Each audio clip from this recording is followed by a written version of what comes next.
உங்கள் எல்லோருக்கும் வணக்கம். எப்படி இருக்கீங்க? நல்லா இருக்கீங்களா? மீண்டும் ஒரு சுவையான தகவலோடு உங்களை சந்திப்பதில் மற்ற மகிழ்ச்சி. தமிழகத்திலே இன்னும் ஒரு 24 மணி நேரத்தில் தேர்தல் பிரச்சாரம் முற்றிலுமாக முடிவடையக்கூடும் தருணம் வந்துவிட்டது. நாளை மாலை 6 மணியோடு தேர்தல் பிரச்சாரம் முடிவடையும். வெள்ளிக்கிழமை காலையிலிருந்து மாலை வரை வாக்கெடுப்பு. இங்கு வாக்குரிமை இருக்கும் அனைவரும் வாக்களிக்க வேண்டும் என்று நான் வேண்டிக் கொள்கிறேன். உங்கள் நேரத்துக்கு நன்றி. காணொலியை கடைசி வரைக்கும் பாருங்கள். மிக சுவையான தகவல்கள் கட்டாயம் உங்களுக்கு பிடிச்சிருக்கும். லைக் பண்ணுங்கள், சப்ஸ்கிரைப் பண்ணுங்கள். பிரதமர் மோடி கஜினி முகமது போல தமிழகத்திலே படையெடுத்து பலமுறை வந்து போயிருக்கிறார். வேறு எந்த மாநிலத்திற்கும் செல்லாத அளவிற்கு மிக அதிகமாக தமிழகத்திலே சமீப காலத்திலே பயணம் மேற்கொண்ட ஒரு பெருமையை பிரதமர் மோடி பெற்றிருக்கிறார் என்று சொன்னால் அது மிகையாகாது. இந்த பயணங்கள் பலன் தருமா? இந்த பயணங்கள் மோடி அல்லது பாஜக எதிர்பார்க்கிற வெற்றியை தருமா என்பதுதான் இந்த காணொலியில் நாம் அலச போகிற விஷயம். பாஜகவை பொறுத்தவரை தமிழகத்திலே இது அவர்களுக்கு ஒரு மிக மிக முக்கியமான தேர்தல் என்பதில் எந்த விதமான சந்தேகம் கிடையாது. பல வாக்கெடுப்பு, பல ப்ரீபோல் சர்வேஸ், தேர்தலுக்கு முந்தைய கருத்து கணிப்புகள் பாஜகவுக்கு இங்கே ஒரு நல்ல வாக்கு வங்கி அமையும், தேசிய ஜனநாயக கூட்டணிக்கு ஒரு பெரிய வாக்கு வங்கி அமைய வாய்ப்பு இருக்கிறது. இன்னும் சொல்லப்போனால் 1-2 தொகுதிகளே அல்லது 3-4 தொகுதிகளை கூட பாஜக கூட்டணி வெல்லும் என்று சொன்னாலும் கூட உண்மையிலேயே கலையதார்த்தம் அவ்வளவு சுலபமாக இருப்பதாக நாம் சொல்ல முடியாது. அப்படிங்கிற எந்த சந்தேகம் கிடையாது. திராவிட முன்னேற்ற கழகம், அண்ணா திராவிட முன்னேற்ற கழகம், பாஜக, இந்த 3 அந்த கட்சிகளுடைய கூட்டணி கட்சிகள்லாம் சேர்ந்து பல இடங்களிலே மிக மிக கடுமையான மும்முனை போட்டி அமைத்திருக்கும் ஒரு சூழ்நிலையிலே டிஃபால்ட் காங்கிரஸ் திமுக கூட்டணி, அந்த கூட்டணிக்கு வாக்கு வங்கி அல்லது வாக்கு சதவீதம் அதிகமாக இருக்கிறது என்பதில் எந்த சந்தேகம் கிடையாது. பல ப்ரீபோல் சர்வேஸ் திமுக கூட்டணி, திமுக, காங்கிரஸ், மறுமலர்ச்சி திராவிட முன்னேற்ற கழகம், கம்யூனிஸ்ட் கட்சிகள், திருமாவளவனுடைய விடுதலை சிறுத்தைகள் கட்சி, அந்த கூட்டணிக்கு இந்த தேர்தலிலுமே கூட கிட்டத்தட்ட 50% வாக்குகள் கிடைப்பதற்கான வாய்ப்பு இருக்கிறது என்று ப்ரெடிக்ட் பண்ணியிருக்காங்க.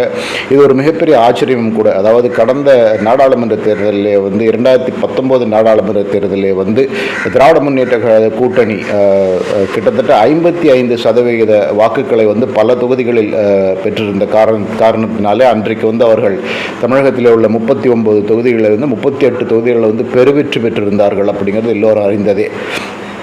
இப்பொழுது 2021 தேர்தலில் திராவிட முன்னேற்ற கழகம் ஆட்சிக்கு வந்த பிறகு 3 ஆண்டு கால ஆட்சியிலே மக்களுக்கு ஆன்டி இன்கம்பன்சி, ஆட்சிக்கு எதிரான மக்களுடைய உணர்வுகள் அதிகமாக இருக்கின்றன. அது ஆன்டி இன்கம்பன்சி ஓட், ஆட்சிக்கு எதிரான வாக்குகள் இருக்கும் என்று பலரும் கணித்திருந்த நிலையிலே அப்படி பெரிய அளவில் ஆன்டி இன்கம்பன்சி இல்லை என்பது ஒன்று. இன்னொன்று எவ்வளவு ஆன்டி இன்கம்பன்சி இருந்தாலும் மக்களுக்கு எதிரான, அரசுக்கு எதிரான ஒரு மக்கள் எண்ண ஓட்டம் இருந்த போதிலும் கூட கூட்டணியின் காரணத்தினாலே உறுதியாக திமுக கூட்டணி பெரிய அளவில் இப்பொழுதும் வெற்றி பெறும் என்பதுதான் பலரும் சொல்லுகிறார்கள். பல ஒப்பீனியன் போல்ஸில் திராவிட முன்னேற்ற கூட்டணிக்கு 45% வாக்குகளை கொடுத்துருக்காங்க. பாக்கி உள்ள ஒரு வாக்கு சதவீதம் எப்படி போகுதுன்னு பார்த்தீங்கன்னா 2 விதமாக காட்டுறாங்க. ஒன்று அண்ணா திராவிட முன்னேற்ற கழகம் 25-26 வாக்கு சதவீதம் பெற்று 2வது இடத்திற்கு வருவதாக, பாஜக ஒரு 16 அல்லது 17% வாக்குகள் பெற்று 3வது இடத்துக்கு வருவதாக காட்டிக் கொண்டிருக்கிறார்கள். இதில் இன்னொரு கைண்ட் ஆஃப் ஒப்பீனியன் போல்ஸ் பல இடங்களில் பாஜக தேசிய ஜனநாயக கூட்டணி 2வது இடத்திற்கு வரும் அப்படிங்கிற மாதிரியும் சொல்லியிருக்கிறார்கள். இது தேர்தல் முடிவுகள் வரும்போது தான் தெரியும் இதனுடைய உண்மை நிலை என்ன என்றுங்கிறது முக்கியமான ஒன்று.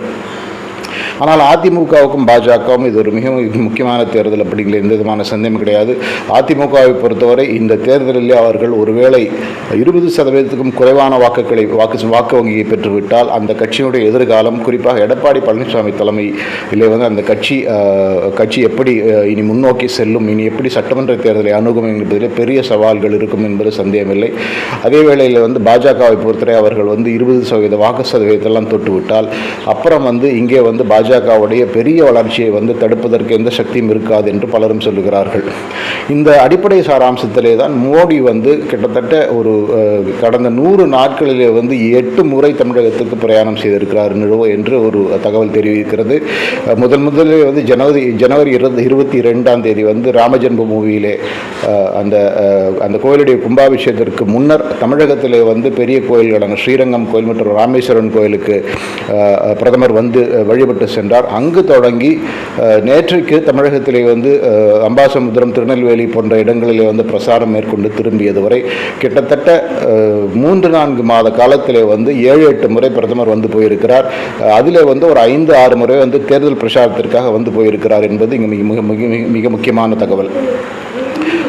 தமிழகம் வந்து அந்த ஃபர்ஸ்ட் ஃபேஸ் ஆஃப் போல்ஸ், முதல் சுற்று தேர்தல் நடக்கும் மாநிலங்களிலே அடங்கிய மாநிலம் என்பதாலே வந்து இதற்கு வந்து பை டிஃபால்ட் வந்து பிரதமர் தேர்தல் பணிகளுடைய துவக்கத்திலே வந்து ஒரு மாநிலத்திற்கு அதிக முறை வந்து போயிருக்கிறார் அப்படிங்கிற ஒரு கருத்து சொன்னாலும் கூட மிக முக்கியமாக பார்க்க வேண்டியது வந்து பாஜக பெரிய அளவிலே ஒரு கிரவுண்ட் பிரசன்ஸ் அல்லது இதுவரைக்கும் ட்ராக் ரெக்கார்டு வந்து வெற்றி பெறாத ஒரு மாநிலம்னு தமிழ்நாடு இருக்கிறது என்ற சூழ்நிலையிலே வந்து பிரதமர் அந்த மாநிலத்திற்கு அவ்வளவு முக்கியத்துவம் கொடுத்து மீண்டும் வர வேண்டிய காரணம் என்ன என்று பலரும் கேட்கிறார்கள். இந்த சந்தர்ப்பத்தில் வந்து ஒரு விஷயத்தை நான் பார்க்க வேண்டும். ஒன்று வந்து எந்த மாதிரி இடங்களில் வந்து பிரதமருடைய பொதுக்கூட்டம் அல்லது ரோட் ஷோ நடந்தது என்பதை உற்று பார்த்தோம் என்று சொன்னால் இதில் ஒரு சுவாரஸ்யமான தகவல் இருக்கிறது. உதாரணத்துக்கு பார்த்தோம் என்றால் பிரதமர் ரோட் ஷோ நடத்தி பிரச்சாரம் செய்த அல்லது பொதுக்கூட்டங்கள் செய்த இடங்கள் எல்லாமே பார்த்தோம்னாக்க தாமரை சின்னத்திலே பாஜகவுடைய சொந்த வேட்பாளர் நிற்கும் இடங்கள்ங்கிறது மிக முக்கியமான ஒன்று. உதாரணத்திற்கு தென் சென்னை டி நகரில் வந்து பிரதமர் ரோட் ஷோ நடத்தியது வந்து பார்த்தீங்கன்னாக்க வட சென்னை, தென் சென்னை, மத்திய சென்னை இந்த 3 தொகுதிகளிலுமே வந்து பாஜக வேட்பாளர்கள் தாமரை சின்னத்தில் போட்டியிடுகிறார்கள் என்பதை குறிப்பிட்டு பார்க்க வேண்டும். அதே போல் கோயம்புத்தூர் மற்றும் கோயம்புத்தூரை பொறுத்தவரை அண்ணாமலை அங்கே தாமரை சின்னத்திலே நிற்கிறார். நீலகிரி மாவட்டத்தை பொறுத்தவரை நீலகிரி பாராளுமன்ற தொகுதியை பொறுத்தவரை வந்து மத்திய அமைச்சர் எல்முருகன் வந்து தாமரை சின்னத்தில் நிற்கிறார். அதே போல் வந்து வேலூரில் வந்து ஏசி சண்முகம் வந்து தாமரை சின்னத்தில் நிற்கிறார். அந்த உதாரணத்தின்படி பார்த்தோம் என்று சொன்னால் தர்மபுரியில் வந்து கூட்டணி வேட்பாளராகிய பாட்டாளி மக்கள் கட்சியுடைய சௌமியா அன்புமணி வந்து மாம்பழம் சின்னத்தில் போட்டியிடுவதால் அங்கே வந்து பிரதமர் பிரச்சாரத்திற்கு செல்லவில்லை. அதாவது இது ஒரு தவறு என்று சொல்ல முடியாது. அதாவது பிரதமர் பிரச்சாரத்திற்காக தேர்ந்தெடுக்கப்பட்ட இடங்கள் தெளிவாக வந்து பாஜக போட்டியிடும் இடங்கள். அந்த இடங்களில் வந்து பாஜக தன்னுடைய வாக்கு சதவீதத்தை உறுதியாக அதிகப்படுத்த வேண்டும் என்ற ஒற்றை நோக்கத்தோடு தான் பிரதமருடைய இந்த பிரச்சார திட்டங்கள், பிரச்சார பயணம்லாம் வகுக்கப்பட்டிருக்கிறது என்று விஷயம் அறிந்த பலரும் சொல்லுகிறார்கள். ஆக பத்திரிகைகள் சொல்வது போல இங்கே பாஜக கூட்டணி வந்து இடங்கள் வெற்றி பெறும், ஒரு சில இடங்களில் வெற்றி பெறும் என்பதெல்லாம் தாண்டி பிரதமருடைய ஒற்றை நோக்கம் அல்லது பிரதமருடைய பயணங்களுடைய ஒற்றை நோக்கம் வந்து இங்கே வந்து அதிகப்படியான இடங்களில் வந்து போட்டி போடுற பாஜக அதிகப்படியான வாக்கு சதவீதத்தை பெற்று மிகப்பெரிய ஒரு அளவு வளர்ச்சி அடைந்த ஒரு கட்சி என்பதை காமிப்பது தான் முக்கியமான ஒரு நோக்கமாக வைத்திருக்கிறார்கள். கடந்த 6 மாதத்திலே வந்து பாஜக தலைவர் அண்ணாமலை தமிழகம் முழுவதும் மேற்கொண்ட அந்த பாத யாத்திரை, எண்மண் எண் மக்கள் யாத்திரையோட நோக்கமே கூட இங்கு காலங்காலமாக வந்து கட்டமைக்கப்பட்டிருக்கும் அந்த மோடி எதிர்ப்பு என்ற பிம்பத்தை உடைத்து மோடியினுடைய மத்திய அரசு இங்கே கொண்டு வந்த நல்ல திட்டங்கள், அந்த திட்டங்களால் மக்கள் அடைந்த பயன்கள் அவற்றையெல்லாம் எங்கள் மக்களுக்கு எடுத்து சொல்லி அந்த மோடி எதிர்ப்பு அலை என்று கட்டமைக்கப்பட்ட ஒரு விஷயத்தை வந்து தகர்த்தெறிவது ஒன்றுதான் அண்ணாமலையுடைய நோக்கமாக இருந்தது என்று பலரும் சொல்கிறார்கள். அந்த நோக்கத்தில் வந்து அவர் பெரிதும் வெற்றி பெற்றிருந்தார் என்பதும் கண்கூடாக எல்லோருக்கும் தெரிகிறது. குறிப்பாக தென் மாவட்டங்களிலிருந்து பெரிய அளவிலே வந்து அந்த மோடி எதிர்ப்பு அப்படிங்கிறது மாதிரி மோடி ஆதரவு அலை கூட பல இடங்களில் பாக்கெட்ஸில் வந்து பல இடங்கள் இருக்கிறது என்று சொல்லுகிறார்கள். உதாரணத்திற்கு வந்து ராமநாதபுரத்தில் ஆகட்டும் அல்லது திருநெல்வேலி ஆகட்டும் அல்ல விருதுநகர்கள் ஆகட்டும் இங்கெல்லாம் வந்து பாஜக மற்றும் பாஜக சார்பில் போட்டியிடும் வேட்பாளர்கள் இதை கண்கூடாக காண முடிகிறது அப்படிங்கிறது பல தகவல்களும் சொல்லுகின்றன. இவற்றையெல்லாம் வைத்து கூட்டி பார்க்கும் பொழுது பிரதமருடைய பயணங்களுடைய நோக்கம் வந்து அது இந்த மாநிலத்திலே வந்து வெற்றி பெற வேண்டும் என்பதை எல்லாம் தாண்டி மிக வலுவிழந்த ஒரு நிலையிலே கட்சி இருக்கும் மாநிலத்திலே வந்து கட்சியை வளர்ப்பதற்கு என்னவெல்லாம் செய்ய வேண்டியுமோ அதெல்லாம் ஒரு பிரதமராக கட்சி தலைவராக பிரதமர் செய்திருக்கிறார் என்பதைத்தான் அந்த கட்சியில் பலரும் சொல்லுகிறார்கள்.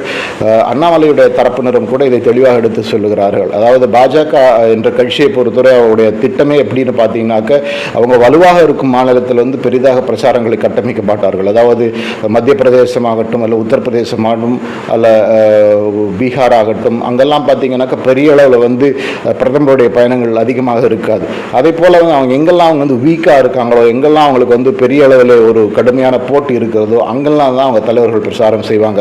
உதாரணத்திற்கு வந்து கடந்த காலத்தில் எத்தனையோ முறை வந்து மேற்கு வங்காளத்தில் வந்து பிரதமர் மோடி அமித்ஷா பிரச்சாரம் மேற்கொண்டார்கள். கேரளத்தில் வந்து பிரதமர் மோடி எப்படி தமிழகத்திற்கு பல முறை வந்தாரோ அதே போல் கேரளத்திற்கும் பலமுறை போயிருக்கிறார்.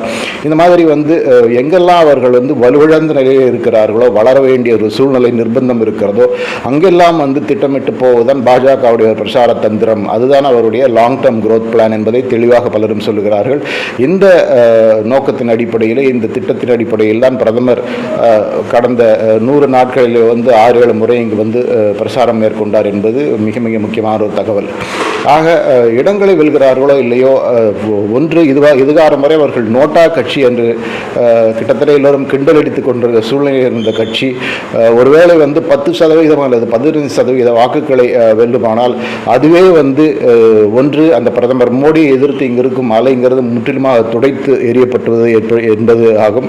இன்னொன்று வந்து பாஜக வந்து இங்கே வந்து irreversibly it will start growing.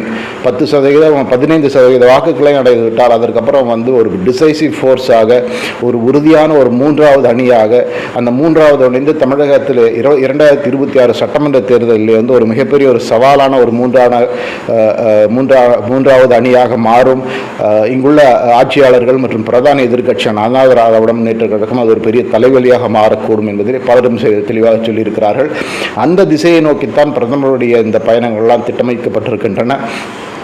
ஏற்கனவே நம்ம பார்த்த மாதிரி 2026 சட்டமன்ற தேர்தலில் வந்து குறிப்பாக ஒரு 30 அல்லது 35 தொகுதிகளை தேர்ந்தெடுத்து அந்த தொகுதிகளை எப்படியாவது வெற்றி பெற்று விட்டால் பிறகு இங்கு பாஜக ஒரு அசைக்க முடியாத சக்தியாக, பாஜகவுடைய ஆதரவு இல்லாமல் இங்கு யாரும் ஆட்சி அமைக்க முடியாது என்ற சூழ்நிலை கொண்டு வருவது ஒன்றுதான் இது மாதிரி பிரச்சார திட்டங்களின் நோக்கம். அண்ணாமலையுடைய நோக்கம் அதுதான், பிரதமர் மோடி மற்றும் அமித்ஷாவுடைய நோக்கம் அதுதான். அந்த நோக்கத்தை கருத்தில் கொண்டு, அந்த நோக்கத்தை இலக்காக கொண்டு தான் இந்த பலமுறை பயணங்கள், பிரதமருடைய பயணங்கள் இங்கே நடந்தன என்பது கல யதார்த்தம் என்று பலரும் சொல்லுகிறார்கள். இந்த பிரதமருடைய இந்த பயணங்களை பற்றி முதல்வர் ஸ்டாலின் உட்பட எதிர்க்கட்சியினர் பலரும் விமர்சனம் செய்தாலும் பாஜகவை பொறுத்தவரை அந்த மேஜிக் நம்பர் 10-15% வாக்கு வங்கி அதை பிடித்து விட்டாலே பிரதமருடைய இந்த பயணங்கள் எல்லாம் வெற்றி என்று எடுத்துக்கொள்வார்கள். அது தாண்டி ஒருவேளை கோவையிலே அண்ணாமலை மற்றும் ஓரிரு இடங்களில் வந்து பாஜக வெற்றி பெற்றால் அதெல்லாம் அந்த போனஸ்னு சொல்கிறோமே, அந்த மாதிரி வந்து கூடுதல் லாபம் என்ற ரீதியிலாக தான் பாஜக வந்து இந்த மாநிலத்தை நோக்குங்கிற சந்தேகமே கிடையாது. தேசிய அளவிலே மீண்டும் பிரதமர் மோடி தலைமையிலே பாஜக ஆட்சி அமைக்கும் என்பது கிட்டத்தட்ட பல ஒப்பீனியன் போல்ஸும் உறுதியாக சொல்லிவிட்டன. எவ்வளவு குறைவான தொகுதிகள் வெற்றி பெற்றாலும் கூட 300 தொகுதிகளை தாண்டி தேசிய ஜனநாயக முன்னணி உறுதியாக வெற்றி பெறும் என்று கருத்து கணிப்புகள் சொல்லும் சூழ்நிலையிலே அந்த வெற்றியிலே வந்து தமிழ்நாட்டிலே வந்து எந்த தொகுதிகளுமே கணக்கில் இல்லை என்ற சூழ்நிலையிலே தான் தமிழகத்தை வந்து தேசிய பாஜக தலைமை அணுகி இருக்கிறது. பிரதமருடைய பயணத்திட்டங்களும் அதை மனதில் வைத்துத்தான் போடப்பட்டிருக்கின்றன. இந்த பயணத்திட்டங்களின் இலக்கு முதல் படிதான் வந்து பாராளுமன்ற தேர்தல். ஆனால் இறுதி இலக்கு வந்து 2024 சட்டமன்ற தேர்தலிலே வந்து இங்கு ஒரு உறுதியான சக்தியாக பாஜகவை மாற்றுவது ஒன்றுதான் பிரதமருடைய பயணத்திட்டத்தின் நோக்கம் என்பதுதான் நமக்கு நன்றாக புலப்படுகிறது. இந்த பயணத்திட்டங்கள் வெற்றி பெறுகின்றனவா?